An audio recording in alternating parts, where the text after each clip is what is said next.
Comrades, the European war has been raging for more than 18 months. And as each day of the war goes by, it becomes clearer and clearer to the masses of the workers that the Zimmerwald Manifesto expressed the truth when it declared that phrases about defense of the fatherland and the like are nothing but capitalist deception. It is becoming more evident every day that this is a war between capitalists, between big robbers, who are quarreling over the loot, each striving to obtain the largest share, the largest number of countries to plunder, and the largest number of nations to suppress and enslave.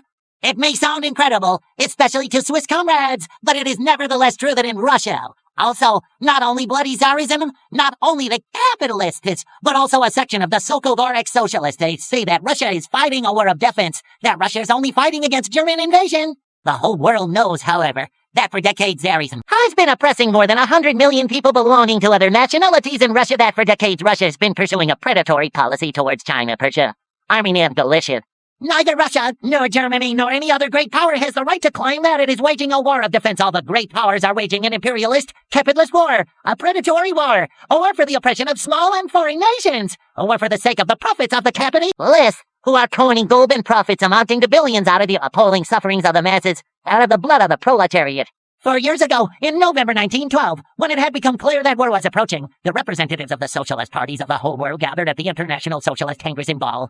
Even at that time, there was no room for doubt that the impending war would be a war between the great powers, between the great beasts of prey. That responsibility for the war would rest upon the governments and the capitalist classes of all the great powers. The Bonn Manifesto, which was adopted unanimously by the socialist parties of the whole world, openly stated this truth.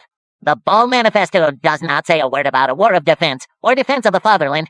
It castigates the governments and the bourgeoisie of all the great powers without exception. It said openly that war would be the greatest of crimes, that the workers would consider it a crime to shoot at each other, that the horrors of war and the indignation these would rouse among the workers would inevitably lead to a proletarian revolution.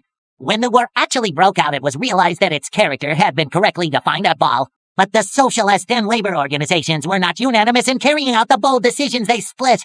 We see now that in all countries of the world, the socialist and labor organizations are split into two big camps. The smaller section, the leaders, functionaries, and officials, have betrayed socialism and have deserted to the side of the governments. Another section, to which the mass of class-conscious workers belong, continues to gather its forces to fight against the war and for the proletarian revolution. The views of this latter section also found expression in the Zimmerwald Manifesto. In Russia, from the very beginning of the war, the workers' deputies in the Duma waged a determined revolutionary struggle against the war and the Tsarist monarchy. 5 workers' deputies, Petrovsky, Bediyev, Mironov, Shagov, and Samura distributed revolutionary manifestos against the war and energetically carried on revolutionary agitation. Tsarism ordered the arrest of those 5 deputies, put them on trial, and sentenced them to lifelong exile in Siberia. 4 months, the leaders of the working class of Russia have been pining in Siberia, but their cause has not gone under. Their work is being continued by the class-conscious workers all over Russia, comrades. You have heard the speeches of representatives of various countries who have told you about the workers' revolutionary struggle against the war. I merely want to quote one other example from that great and rich country, the United States of America. The capitalists of that country are now making enormous profits out of the European war. And they, too, are agitating for war. They say that America must also prepare to take part in the war. Hundreds of millions of dollars must be squeezed out of the people for new armaments, for armaments without end. And in America, too, a section of the socialists echoes this false criminal call.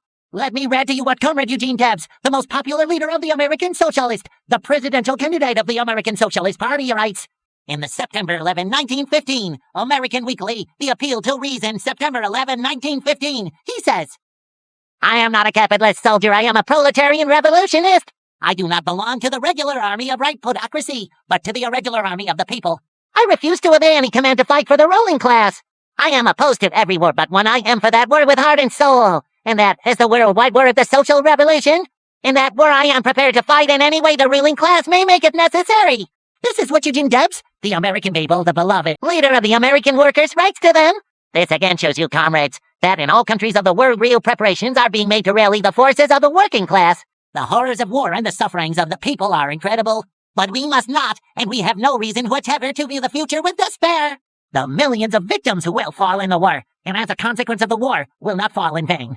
The millions who are starving, the millions who are sacrificing their lives in the trenches, are not only suffering, they are also gathering strength, are pondering over the real cause of the war, are becoming more determined, and are acquiring a clear revolutionary understanding.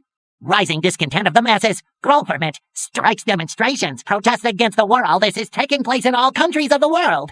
And this is the guarantee that the European war will be followed by the proletarian revolution again. Capitalism